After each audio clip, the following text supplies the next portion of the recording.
전도를 해보면 예수 잘 믿을 것 같은 사람이 전도가 잘 안 되고, 또 어떤 사람은 너무 완고한 것 같아서 저분은 전도가 되지 않을 것 같아, 이렇게 생각했던 분들이 예수를 또 쉽게 믿는 그런 일들도 있습니다. 그래서 구원의 문제는 인간으로서는 알 수 없는 하나님의 오묘하신 신비라, 이렇게 말할 수밖에 없습니다. 예수님이 이 땅에 계실 때도 그런 사람들이 있었습니다.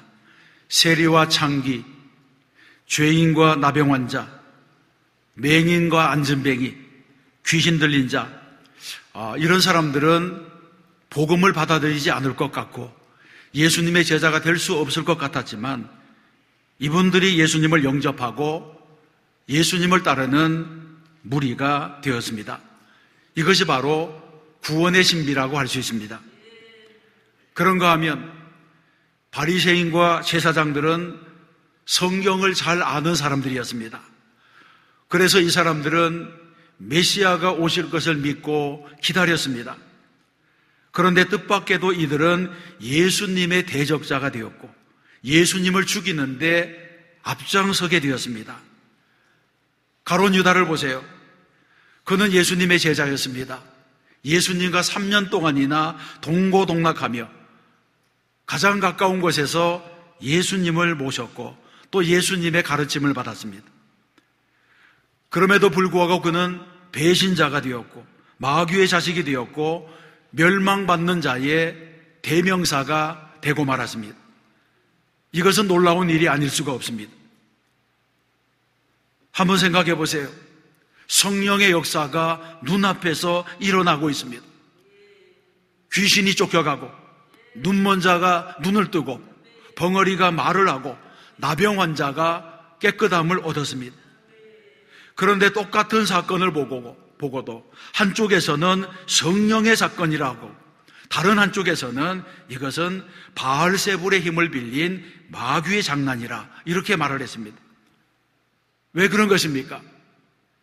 이것은 바리새인들만의 문제는 아니었습니다. 예수님 이후의 기독교는 늘 이런 반대를 받아왔습니다. 초대교회는 로마 제국으로부터 혹독한 박해를 받았습니다.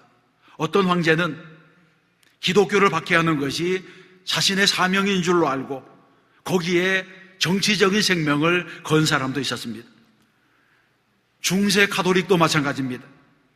종교개혁을 막기 위해서 수많은 개혁자들을 교황의 명으로 처형했습니다. 근세에 들어서는 공산주의자들이 혁명을 하면서 교회를 파괴하고 수많은 그리스도인들을 죽였습니다. 북한의 김일성은 해방 이후에 대략 1200여 명의 목사들을 학살했다고 하는 기록이 남아 있습니다. 여러분, 이런 일들은 왜 일어나는 것입니까? 기독교가 세상을 해롭게 합니까? 기독교가 범죄를 일으킵니까? 성경이 불온한 서적입니까? 그런 것이 아님에도 불구하고 이상하게도 세상이 교회를 싫어합니다. 예수님은 이런 일이 있을 것을 일찍이 아시고 이렇게 말씀합니다. 제자가 그 선생 같고 종이 그 상전 같으면 좋하도다. 집주인을 바알세불이라 하였거든 하물며 그 집 사람들이랴, 이렇게 말씀하시면서 스승인 나를 박해하거든 스승인 나를 박해하는 자들이 제자인 너희들을 박해하지 않겠느냐, 이렇게 말씀하신 것입니다. 그러면 예수님은 이 말씀을 통해서 우리에게 어떤 교훈을 주시는 것입니까?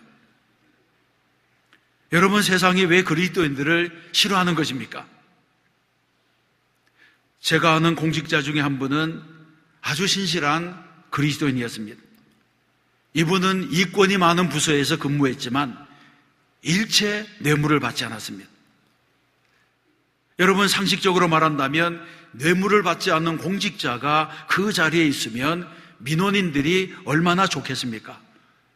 그런데 그렇지 않았습니다. 민원인들도 좋아하지 않았습니다. 왜냐하면 적당히 서로 주고받는 것이 있어야지 일도 잘 되고 누이 좋고 매부 좋은 일인데, 뇌물을 받지 않고 모든 것을 원칙으로 하니까 또 그런 것을 싫어하는 것입니다. 이런 공직자를 만나면 부실공사를 할 수가 없습니다. 자재를 빼먹을 수가 없습니다. 그런데 더 이상한 것은 같은 부서에 근무하는 동료들도 싫어했습니다. 무엇을 받으면 함께 모았다가 함께 나누기도 해야 되는데 혼자서 안 받으니까 다른 직원들의 마음이 불편해지는 것입니다. 그런데 이 사람이 근무할 때에 상사가 좋아했겠습니까? 동료가 좋아했겠습니까? 아니면 업자가 좋아했겠습니까? 집에 가면 아내도 좋아하지 않았습니다. 다른 사람들은 다 넉넉하게 사는데 우리는 왜 날마다 이렇게 어렵게 사느냐고 불평이 끝이 없었습니다. 이분은 진급도 잘 안 되고 좋은 보직이라고 하는 것은 받아본 적도 없고 늘 한직으로 돌아다녔습니다. 세상이 마치 그를 싫어하는 것 같았습니다. 그런데 한국 사회에 명예퇴직 바람이 불었을 때에 함께 공무원이 되어서 승승장구하던 동기들은 직급이 높아져서 이제 조기 퇴직을 하게 되었습니다. 그런데 이분은 한직으로 돌다 보니까 진급도 잘 안 되고 승진이 더디어서 퇴직 대상에서 제외되었습니다. 이때부터 이분의 진가가 살아나기 시작했습니다. 그 후에 12년 동안이나 남들보다 더 일하면서 남들이 맡아보지 못했던 보직들을 다 두루거치고 끝까지 승진하고 그리고 정년이 되어서 퇴직하게 되었습니다. 여러분, 이것이 하나님의 은혜가 아니고 무엇이겠습니까? 이 세상은 바르게 살아도 잘 될 수 있는 길이 있다는 것입니다. 세상이 그리스도인을 싫어하는 것도 같은 이치입니다. 내가 만일 세상에 나가서 세상 사람들과 똑같이 살아간다면 초록이 동색인데 왜 세상이 나를 싫어하겠습니까? 그런데 내가 믿음으로 살려고 마음을 먹으면 그때부터는 고난도 오고 어려움도 오는 것입니다. 어두움이 빛을 싫어하고 죄인이 의인을 싫어하고 부정을 저지르는 사람은 정직한 사람을 싫어하는 것처럼 세상 사람들은 그리스도인들을 싫어하게 된다는 것입니다.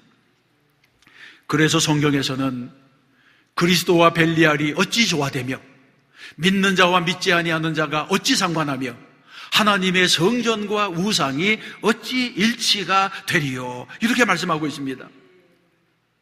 여러분, 예수님께서도 성령의 역사를 사탄의 역사라고 우기는 사람들의 그 마음을 보시고 중요한 말씀을 하십니다. 30절에 보게 되면 나와 함께 아니하는 자는 나를 반대하는 자요, 나와 함께 모으지 아니하는 자는 해치는 자니라, 그렇게 말씀합니다. 여러분, 이것은 그저 부드러운 말씀인 것 같지만 사실은 아주 무서운 말씀입니다. 예수님은 모든 일에 너그럽고 인자하신 분입니다. 예수님은 누구도 미워하신 적이 없습니다. 베드로가 예수님께 형제가 나에게 범죄하면 몇 번이나 용서할까요? 그렇게 물어보자 예수님께서 70번씩 7번이라도 용서하라고 말씀했습니다. 그런데 이런 예수님께서 한 가지 문제에 있어서는 단호했습니다. 어떤 문제냐 하면 영적인 문제입니다. 사탄과 대적하는 영적인 문제에 있어서는 중립이 있을 수 없기 때문에 단호한 입장을 취하신 것입니다. 마치 열왕기상 18장에 보게 되면 엘리야가 바알의 선지자들과 대결하는 영적 전쟁의 현장에서 그 싸움과도 같습니다. 엘리야가 이스라엘 백성들에게 말했습니다. 너희가 어느 때까지 둘 사이에서 머뭇머뭇하려느냐? 여호와가 만일 하나님이면 그를 따르고 바알이 만일 하나님이면 그를 따를지니라, 이렇게 말씀합니다. 엘리야는 절대로 우상을 숭배하는 무리들, 우상에게 절하는 무리들과는 함께 갈 수 없다고 말하는 것입니다. 그래서 성경에서는 그리스도와 벨리알이 어찌 조화를 이루겠느냐, 이런 말로 이런 우상 숭배하는 것들, 영적인 문제에서는 중립이 있을 수 없다고 하는 것을 거듭 말씀하고 있습니다. 그래서 우리 주님께서도 말씀하시기를 나와 함께 아니하는 자는 나를 반대하는 자요, 나와 함께 모으지 아니하는 자는 해치는 자니라. 이렇게 말씀했습니다. 이 말씀은 다른 말로 하면 이 세상에는 두 종류의 사람밖에 없다는 것입니다. 하나님의 편에 서든지 사탄의 편에 서든지 둘 중에 한 분밖에 없다고 하는 것을 말하고 있습니다. 여러분, 신앙에는 믿든지 안 믿든지 둘 중에 하나입니다. 하나님의 자녀가 되든 사탄에게 속하든 둘 중에 하나입니다. 신앙에는 중립지대가 없습니다. 가룟 유다를 보세요. 그는 예수님 곁에 있었지만 결국에는 마귀의 편이 되고 말았습니다. 교회를 오래 다녔다고 해서 다 하나님의 자녀가 되는 것도 아닙니다.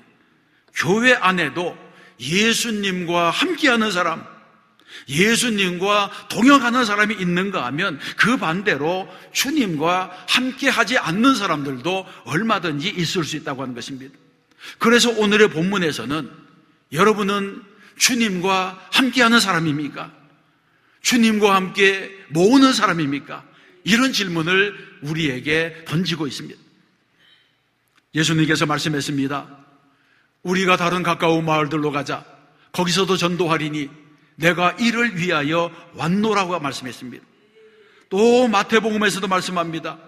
너희는 가서 모든 민족을 제자로 삼아 아버지와 아들과 성령의 이름으로 세례를 베풀고 내가 너희에게 분부한 모든 것을 가르쳐 지키게 하라고 말씀했습니다. 주님의 제자라면 이런 일을 마땅히 해야 된다는 것입니다. 그렇다면 여러분은 모으는 사람입니까? 아니면 흩어놓는 사람입니까? 주님은 계속해서 우리에게 이 질문을 던지고 있습니다. 주님은 영혼을 구원하는 사람, 전도자의 마음을 가진 사람을 찾으십니다. 우리는 언제나 주님의 편에 서야 될 줄로 믿습니다. 두 번째 생각할 것은 이 세상에 용서받지 못하는 죄가 있다는 것입니다. 먼저 사람에 대한 모든 죄와 모독은 사하심을 얻되, 이 말씀을 우리가 생각해 봐야 됩니다. 여러분, 이것은 복음입니다.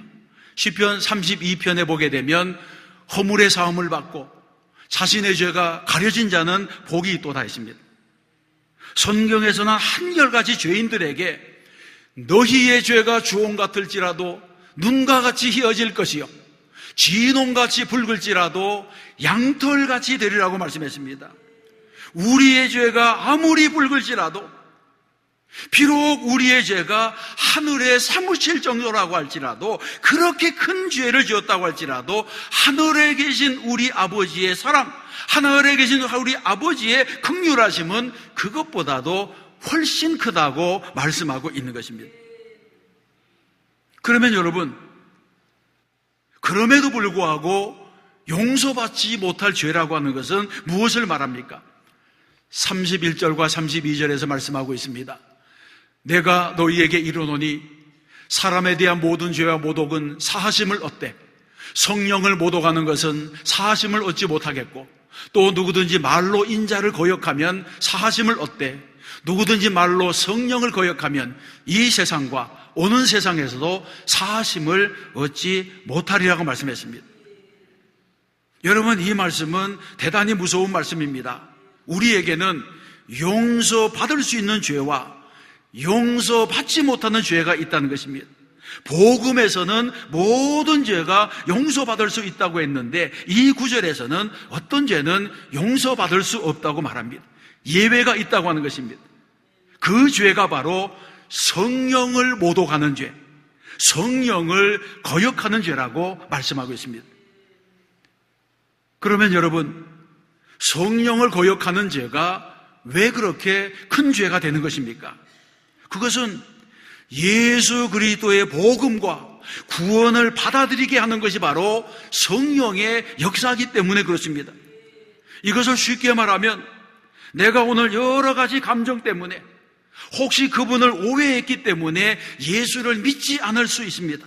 그러나 오늘 예수님을 부인했다 하더라도 성령이 역사하시면 내일이라도 예수를 영접할 수가 있는 것입니다. 그런데 성령의 역사를 거부하게 되면 예수 그리스도를 영접할 길 자체가 없어지는 것입니다. 고린도전서 12장 말씀해 보게 되면 성령으로 아니하고는 누구든지 예수를 주시라 할 수가 없다고 말씀하고 있습니다. 여러분, 이것은 무엇을 말하는 것입니까? 우리가 예수를 믿는 것, 우리가 예수를 구주로 영접하는 것, 이 모든 것이 성령의 역사라고 하는 것을 말씀하고 있는 것입니다. 그렇습니다. 하나님을 본 사람이 없지만 하나님이 계심을 믿고, 천국을 본 사람이 없지만 천국이 있음을 믿고, 영생을 경험한 사람이 없지만 영생에 있음을 믿는 것이 바로 성령의 역사라고 하는 것입니다. 그런데 의도적으로 이 성령의 역사를 회방하거나 악의적인 태도로 이 성령의 역사를 거부하게 되면 다른 사람들이 구원받을 수 있는 기회조차 막아버리기 때문에 그것은 죄가 된다는 것입니다.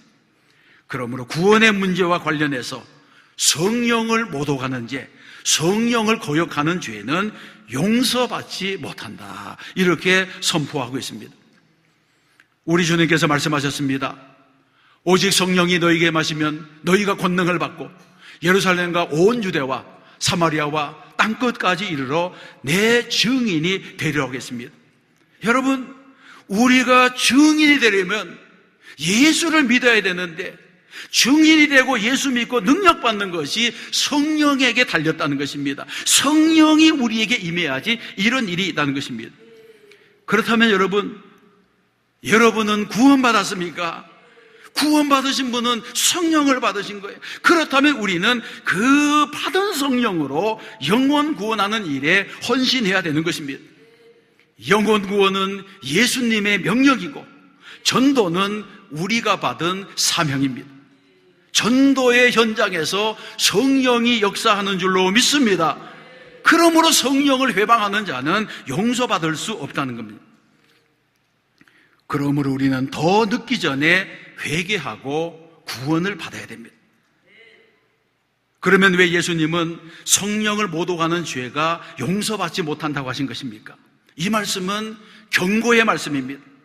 바리새인들은 성령의 역사가 일어나고 있음에도 불구하고 이것이 바로 바알세불이 하는 일이라, 마귀의 일이라 이렇게 말하면서 성령을 모독하는 죄를 저지르고 있었습니다. 그들은 잘못된 종교적인 확신을 가지고 예수님을 핍박한 것입니다. 스스로 멸망을 자초하고 있는 것입니다. 예수님은 바리새인들이 마치 눈먼 사람처럼 멸망의 길로 가고 있는 것을 안타까워하시면서 경고하고 있는 것입니다. 조금만 더 나아가면 영원한 낭떠러지로 떨어지고 말 것이기 때문에 거기에서 멈추라고 호소하신 것입니다. 만약 이때 회개했다면 다 구원을 받았을 것입니다. 그런데 마귀에게 사로잡힌 사람들은 마음이 강팍해져서 말씀을 받지 않습니다. 스데반을 돌로 쳐 죽인 유대인들은 마음이 강팍해져서 마음의 찔림을 받았지만 회개하지 않았습니다. 우리가 전도의 현장에 가보게 되면 이런 일들을 자주 경험하게 되는 것입니다. 예수님께서 십자가에 달리셨을 때 두 강도가 같이 달렸습니다. 그때 한편의 강도는 주여 당신의 나라에서 나를 기억하여 주옵소서, 이렇게 주님의 자비를 구했습니다. 그런데 다른 한 강도는 죽는 순간까지도 예수님을 저주했습니다. 이 두 사람의 차이가 무엇입니까? 두 사람은 다 세상에서 죽을 만큼 악하게 살았습니다. 그런데 한 사람은 악한 그대로 죽었고 다른 한 사람은 마지막 순간에 회개하고 예수 그리스도를 영접했다고 하는 것입니다. 이 사소한 차이가 영생과 멸망을 갈라놓았습니다. 그러므로 성령을 거스리고 회방하는 자라고 하는 것은 예수 그리스도를 영접한 기회를 주시는 성령의 역사를 끝까지 거부하는 자들을 말합니다. 이 비밀을 아는 우리는 복음의 증인이 되고 한 영혼이라도 더 구원하기 위해서 우리는 전도에 헌신하는 사람이 되어야 하는 것입니다. 예수님의 말씀을 통해서 배우는 교훈이 무엇입니까? 우리 역시 올바른 신앙을 가지지 못하면 나도 모르게 성령을 모독하고 성령의 역사를 거역하는 죄를 저지를 수 있습니다. 내 신앙의 중심이 바르지 못하면 예수님과 함께하는 자가 아니라 반대하는 자가 되고, 예수님과 함께 모으는 자가 아니라 해치는 자가 되고, 성령을 회방하는 자가 될 수 있다는 것입니다. 여러분, 이 세상은 잠깐입니다. 우리는 이 세상을 잠깐 사는 것입니다. 이미 인생의 반환점을 돌아선 분들이 우리 가운데도 많습니다. 우리는 이 세상의 헛된 욕심 때문에 영원한 나라에서 받을 상급을 잃어버려서는 안 됩니다. 그러므로 성령의 역사가 임하고 있을 때에 그것을 거부하는 교만과 오만, 이 거역하는 마음이 있다면 우리는 그런 것들을 끊어내야 하는 것입니다. 이런 생각을 끊어내지 못하면 마음이 강팍해집니다. 하나님의 은혜가 막힙니다. 이런 사람은 회개할 기회조차 얻지 못한다는 것입니다. 하나님께서 원하시는 것이 무엇인지 분별하였다면 그 하나님의 뜻에 순종하는 여러분이 되시기를 바랍니다. 성령의 음성에 귀를 기울이고 성령의 역사에 민감하게 반응하면서 나를 맡겨야 되는 것입니다. 그래야지 하나님께서 예비하신 복이 우리에게 임하게 되는 줄로 믿습니다. 사랑하는 성도 여러분, 이 세상에는 수많은 사람들이 살아가고 그 사람들의 종류도 많다고 생각하지만 사실은 두 종류 사람밖에 없습니다. 구원받은 사람과 구원받지 못한 사람입니다. 하나님의 자녀와 마귀에게 속한 사람입니다. 천국에서 영생할 사람과 지옥의 영벌로 떨어질 사람입니다. 만일 우리가 이런 것을 볼 수 있는 눈만 열리게 된다면 우리의 삶이 달라지게 되는 것입니다. 그리고 사람들을 대하는 태도도 달라지게 되는 것입니다. 혹시 주변에 교회에 대하여 비판적인 사람이 있습니까? 복음에 적대적인 사람이 있습니까? 혹시 나의 가족 중에 아직 구원받지 못한 사람이 있습니까? 여러분, 이 세상에 많은 사람이 살지만 둘 중에 하나라고 하는 사실을 우리가 기억해야 됩니다. 그래서 구원받지 못한 사람이 내 주변에 있으면 우리는 안타까움과 긍휼의 마음을 가지고 그분들을 맞이해야 되는 것입니다. 우리 교회는 지난 주일에 27번째 맞이하는 새생명 축제 선포식을 가졌습니다. 모든 성도들은 전도하는 일을 수고롭게 생각하지 말고 구원받지 못한 사람에 대한 안타까운 마음을 가져야 될 줄로 믿습니다.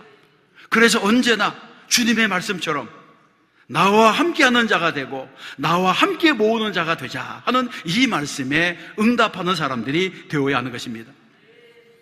우리는 날마다 너희 눈을 들어 밭을 보라, 희어져 추수하게 되었도다 하신 주님의 말씀을 기억하고 전도자의 눈으로 세상을 바라보고 주님의 마음으로 사람을 바라보아야 됩니다.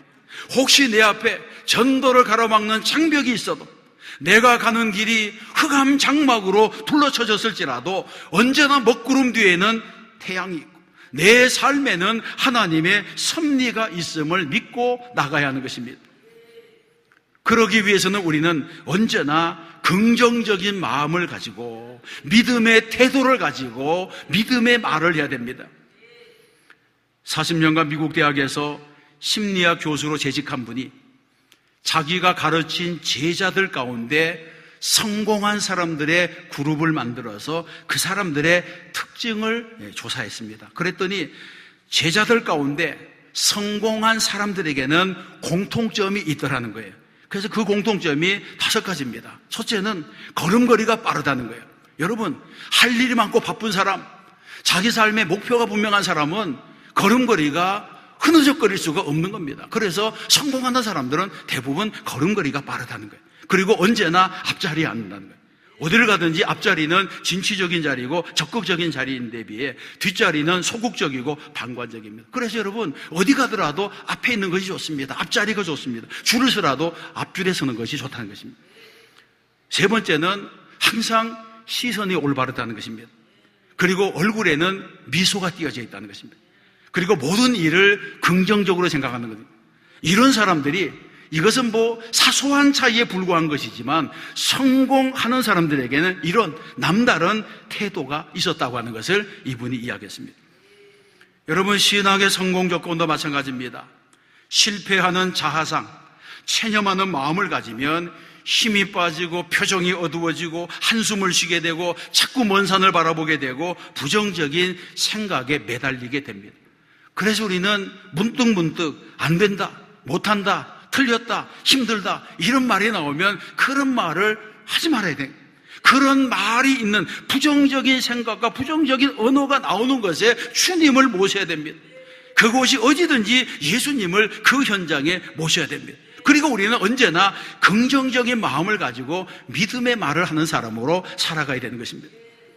전도를 할 때에도 나는 부족하지만 내게 능력 주시는 자 안에서 내가 모든 것을 할 수 있느니라, 이런 믿음으로 나가야 되고, 나는 연약할지라도 할 수 있거든이 무슨 말이냐, 믿는 자에게는 능히 하지 못할 일이 없느니라, 이런 말씀을 붙들고 나가야 됩니다.